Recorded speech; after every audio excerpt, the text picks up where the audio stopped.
오늘 말씀은 시편 85편 말씀입니다. 이 시편 85편은 84편 말씀처럼 고라 자손 가운데 한 명이 쓴 시입니다.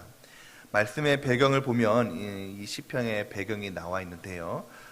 이스라엘이 바벨론에서 이제 70년 동안 노예 생활을 하고 이제 돌아오게 되었습니다. 이것은 아주 그 출애굽 사건만큼 아주 큰 기적의 사건이었죠. 뿐만 아니라 이제 이 70년 동안 세월 동안 자신들을 잡아온 나라들이 바뀌게 되었는데, 이제 바벨론 때에 잡혀갔다가 이제 바사 제국 때 이 이스라엘 사람들이 포로에서 돌아오게 됩니다.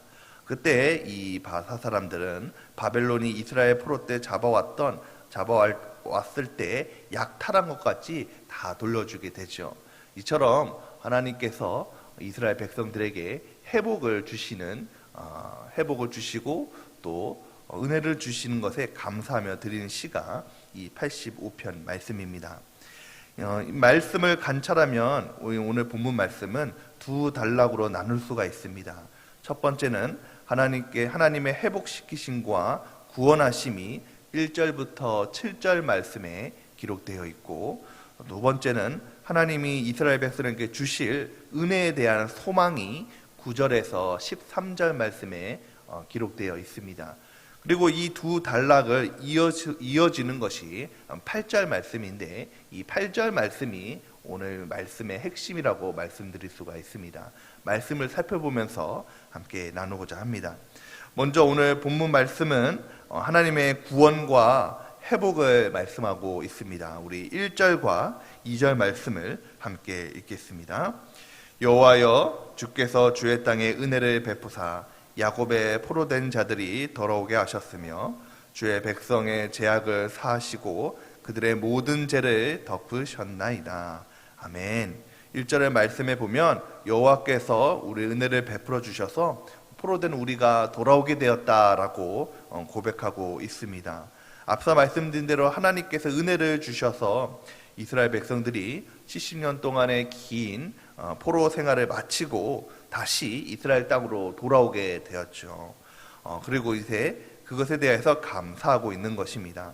여러분, 이스라엘 백성들이요, 이집트에서 애굽에서 430년 동안 종살이한 역사와 더불어 두 번째로 타향으로 끌려가서 포로로 지내게 된 것은 전적으로 바로 그들의 죄악에 있었습니다. 우상 숭배를 하였죠. 오랜 시간 동안 하나님께서 수차례 경고하셨음에도 불구하고 이스라엘 백성들은 우상 숭배하며 하나님께 죄를 계속적으로 범했다는 것입니다. 그러므로 하나님께서는 이 바벨론을 사용하셔서 70년 동안 이 이스라엘 백성들을 포로 생활을 하게 하셨죠. 그리고 이제는 그 포로 생활이 끝나고 다시 돌아오게 하신 것, 회복시킴에 대해서 오늘 이 시편 저자는 감사하고 있는 것입니다. 근데 여러분, 우리가 여기서 한번 살펴보아야 할 것은 하나님께서 왜 이스라엘 백성들을 다시 돌아오게 하셨는가라는 것입니다. 여러분, 사실 아까 말씀드린 대로 이스라엘 백성들이 나라를 잃고 포로로 잡혀갔을 때에는 그들의 죄악 때문이었습니다. 그들이 하나님을 떠나 있었고 우상 숭배에 젖어 있었고 하나님이 아닌 다른 것들을 하나님보다 더 사랑하고 더 좋아했기 때문에 하나님께서 그들의 죄를 보시고 죄 때문에 그들에게 이런 포로로 끌려가는 벌을 주셨다는 것이죠. 그 하나님께서 여러 동안 이것이 갑작스럽게 이루어지는 것이 아니라 우리가 아시다시피 하나님께서 여러 선지자들을 계속적으로 보내셔서 경고하시고 때로는 기다리시기도 하시고 때로는 달래기도 하시고 때로는 책망하기도 하시고 징계하기도 하시고 여러 차례 그들에게 계속적으로 경고하셨습니다. 그럼에도 불구하고 이스라엘 사람들이 듣지 않으니까 하나님께서 두 번째로 이스라엘 백성들에게 타향살이를 하도록 극약 처방을 하셨다는 것이죠. 나라를 빼앗기게 하시고 성전을 불태우게 되고 그리고 완전하게 포로로 잡혀가게 된 것입니다. 그리고 이제 나서 이들이 포로를 끝나고 돌아왔는데 여러분, 단순히 이것이 70년이라는 세월이 지났기 때문에 이스라엘 백성들이 돌아왔을까요? 그렇지 않습니다. 하나님께서 그들이 돌아올 수 있도록 마음을 바꾸셨다는 것이죠.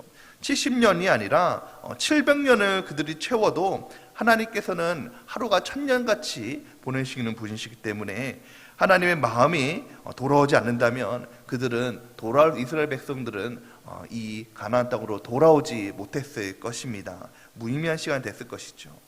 어떻게 이스라엘 백성들에게 어떤 터닝 포인트가 있기 때문에 하나님께서 그들을 돌아오셨게 하셨을까요? 그 말씀이 바로 8절 말씀에 나와 있습니다. 오늘 핵심이 되는 말씀이라고 말씀드렸는데요. 우리 8절 말씀을 함께 읽겠습니다. 내가 하나님 여호와께서 하실 말씀을 들으리니 무릇 그의 백성 그의 성도들에게 화평을 말씀하실 것이라. 그들은 다시 어리석은 대로 돌아가지 말지어다 라고 말씀하고 있습니다. 8절 말씀에 보면 이 시인이 고백하고 있으니 그것이 바로 하나님의 말씀을 들었다라는 것입니다. 여러분, 이제까지에는 이스라엘 백성들이 하나님의 말씀을 듣지 아니하였죠. 하나님께 돌아오라 말씀하시고 여전히 내 곁에 있으라, 우상 숭배하지 말아라 라고 수차례 경고하고 수차례 말씀하셨음에도 불구하고 이스라엘 백성들이 하나님의 말씀을 듣지 아니하였다는 것입니다. 그렇기 때문에 이스라엘 백성들이 포로로 끌려갈 수밖에 없었는데, 그런데 포로로 끌려가는 동안 이스라엘에게 변화가 있었다는 것이죠. 이제 포로로 끌려오게 되니까 하나님 그동안 듣지 않았던 하나님의 말씀이 얼마나 귀한 것인지 깨닫게 되었다는 것입니다. 하나님의 말씀이 얼마나 은혜가 되었든지 다시 한번 환기시키게 되었다는 것이죠. 그리고 그들이 70년 동안 그동안 하지 못했던 하나님의 말씀을 듣기 시작했다는 것입니다. 하나님의 말씀을 듣기 시작하고 그 말씀에 합당한 삶을 살기 시작했다는 것이죠. 나라를 읽고 나니 이제야 그들의 귀가 열리고 하나님의 말씀이 소중한 것을 알게 되었다는 것입니다. 그렇기 때문에 그들이 포로에서 이제 돌아오게 된 가장 결정적인 계기는 주님의 말씀에 귀를 기울이게 되었다는 것이죠. 하나님께서는 이것을 너무나도 오랫동안 바라고 기다리고 계셨다는 것입니다. 바로 그 터닝 포인트가 있었기 때문에 이제 이스라엘 백성들이 포로에서 다시 돌아오게 된 것입니다. 여러분, 우리의 인생에도 터닝 포인트가 필요합니다. 하나님의 말씀, 마음을 바꿀 수 있는, 우리 인생을 바꿀 수 있는, 바뀌어질 수 있는 터닝 포인트가 필요한다는 것이죠. 우리가 어떤 존재를 만나고 어떤 결심을 하였는가에 따라서 우리의 인생이 완전히 바뀌게 되는 것입니다. 어떤 분들은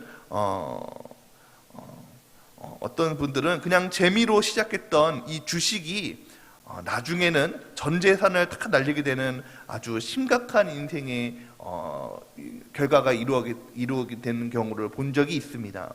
이분인 인생의 터닝 포인트가 바로 주식이었어요. 주식을 만났기 때문에 그 삶이 변화되어서 이 주식에 완전히 빠져서 모든 것을 다 잃고 아주 패망하게 된 것이죠. 또 어떤 분들은 술을 만나서 이 술 때문에 인생이 망가지는 경우도 있습니다. 반면에 어떤 분은 좋은 사람을 만나서 또 그 사람을 통해서 인생이 회복되어지고 또 기쁨을 얻게 되는 경우가 있죠.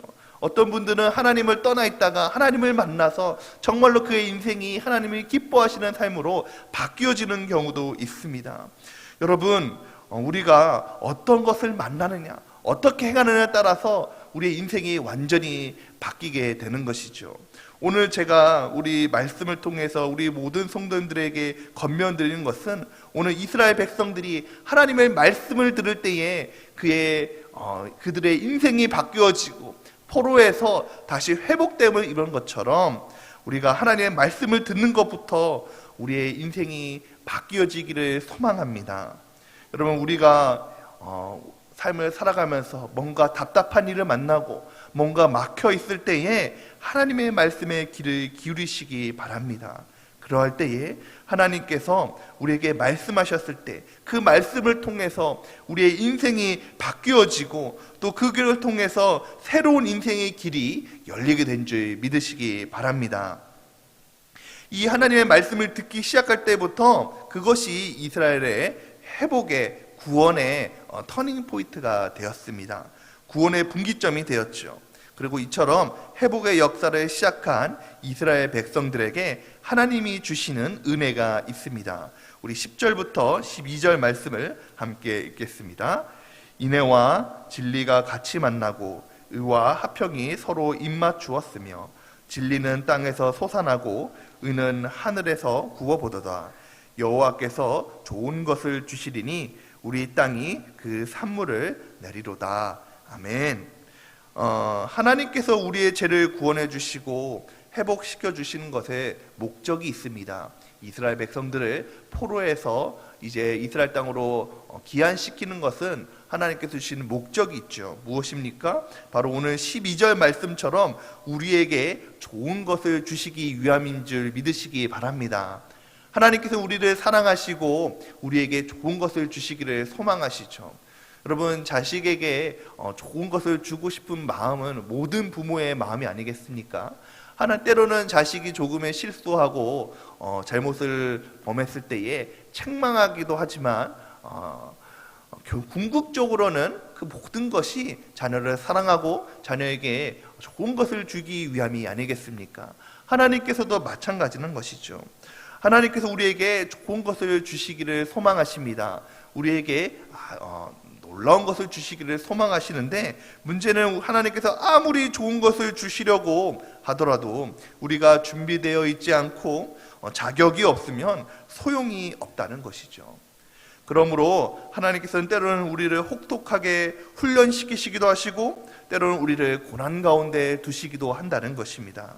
그러나 그 시간들을 통하여서 욥이 성경에서 고난을 통해서 고백했던 것처럼 우리가 하나님께 정금같이 나가게 되면은 하나님께서 반드시 우리에게 좋은 것을 주실 줄 믿으시기 바랍니다.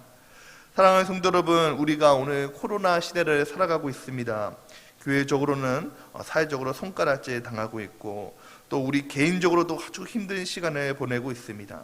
저는 말씀을 준비하면서 이 코로나가 갑작스럽게 우리의 사회에게 왔다고 생각되지 않습니다. 하나님께서 이 코로나를 통해서 우리 한국교회 또 우리 개인에게 주시는 터닝 포인트가 되는 시간이라고 생각이 듭니다. 이 어렵고 앞으로 어떻게 될지 알 수 없는 상황 속에서 우리가 먼저 해야 할 것은 하나님 말씀에 귀를 기울이는 것이 아닐까 생각이 듭니다.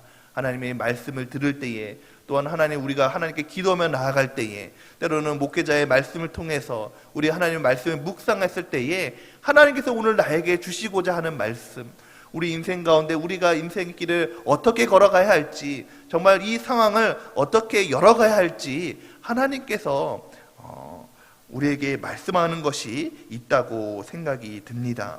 바라기는 사랑하는 성도 여러분, 오늘 말씀을 통해서 우리가 그 말씀을 잘 기억하시고 하나님, 내 인생에도 주님의 말씀을 들을 수 있는 길을 허락하여 주시옵소서 고백하는 저와 여러분이 되기를 축원드립니다.